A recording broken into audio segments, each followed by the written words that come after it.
যে জুমার দিন আল্লাহর গোপন 3টি নাম পড়ুন, 5 মিনিটেই ফলাফল পাবেন ইনশাআল্লাহ। জুমার দিন সাপ্তাহিক সকল দিন থেকে শ্রেষ্ঠ দিন। জুমার দিন মুসলমানদের ভ্রাতৃত্ব বন্ধনের দিন।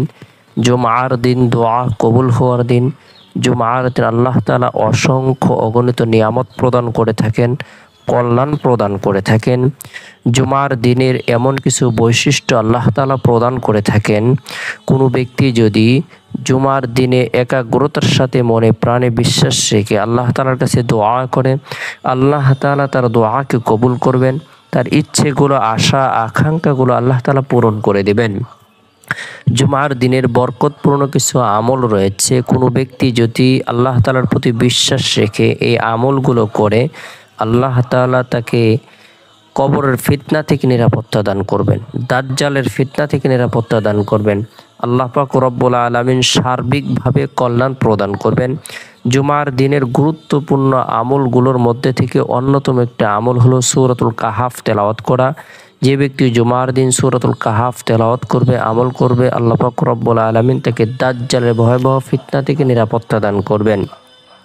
আল্লাহ তাআলা তার ঈমানের মধ্যে বিশেষ একটি নূর প্রদান করবেন, যে নূরটি দীর্ঘ 1 সপ্তাহ পর্যন্ত তার অন্তরের মধ্যে চমকাইতে থাকবে। আল্লাহ পাক রব্বুল আলামিন তার জন্য 70,000 ফেরেশতা নিযুক্ত করে দিবেন। এই 70,000 ফেরেশতা দীর্ঘ 1 সপ্তাহ পর্যন্ত তার জন্য মাগফিরাত কামনা করতে থাকবে। আমরা যারা কোরআন পড়তে পারি, আমরা গুরুত্ব সহকারে জুমার দিন ফজরের নামাজের পর থেকে নিয়ে জুমার নামাজের আগ পর্যন্ত যে সময় রয়েছে, এই সময়ের মধ্যে সূরাতুল কাহাফ তেলাওয়াত করার জন্য, আমল করার জন্য চেষ্টা করব। এরপরে জুমার দিন জুমার নামাজ সম্পূর্ণ করার পর, মা বোনেরা জোহরের নামাজ সম্পূর্ণ করার পর নিরিবিলি এক পরিবেশের মধ্যে বসে গুরুত্ব সহকারে তওবার নিয়তে গুনাহ মাফের উদ্দেশ্যে 100 বার ইস্তিগফারের আমল করব। আস্তাগফিরুল্লাহ রাব্বি মিন কুল্লি যামবি ওয়া আতুবু ইলাইহি, আস্তাগফিরুল্লাহ রাব্বি মিন কুল্লি যামবি ওয়া আতুবু ইলাইহি।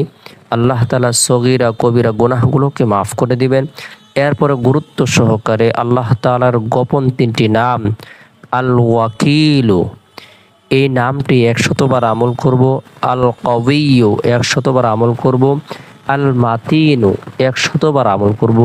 আল ওয়াকিলু নামের অর্থ হলো কার্য সম্পাদনকারী, আল কওয়িয়্যু নামের অর্থ হলো শক্তিশালী, আল মাতিনু নামের অর্থ হলো অটল অবিচল।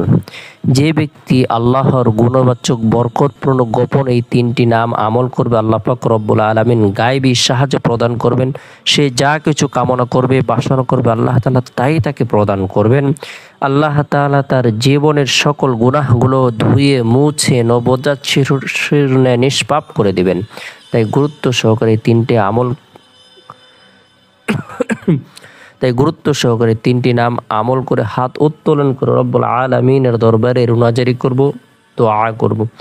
এরপরে জুমার দিন আসরের নামাজ সম্পূর্ণ করার পর নবী সাল্লাল্লাহু আলাইহি সাল্লামের প্রতি মহব্বত রেখে, ভালোবাসা রেখে দুরুদের আমল করব। আল্লাহুম্মা সাল্লি আলা মুহাম্মাদিন নবিয়্যিল উম্মি ওয়া আলা আলিহি ওয়া সাল্লিম তাসলিমা। আল্লাহুম্মা সাল্লি আলা মুহাম্মাদিন নবিয়্যিল উম্মি ওয়া আলা আলিহি ওয়া সাল্লিম তাসলিমা। যে ব্যক্তি দুরুদের আমল করবে, আল্লাহ পাক রব্বুল আলামিন তাকে ধনী এবং সুখী বানিয়ে দিবেন। আল্লাহ তাআলা তার পেরেশানিকে দূর করে দিবেন। আল্লাহ তাআলা তার পদমর্যাদাকে বৃদ্ধি করে দিবেন। আল্লাহ তাআলা তার দোয়াকে কবুল করবেন। তাই দুরুদের আমল করব, আল্লাহ পাক রব্বুল আলামিনের দরবারে রুনাজারি করব। এরপরে জুমার দিন শেষ হওয়ার পর যে রাত আসে, এই রাতটি হলো বরকতপূর্ণ একটি রাত। এই রাতের মধ্যে বিশেষ করে এশারের নামাজ সম্পূর্ণ করার পর সুবহানাল্লাহ 33 বার, আলহামদুলিল্লাহ 33 বার, আল্লাহু আকবার 34 বার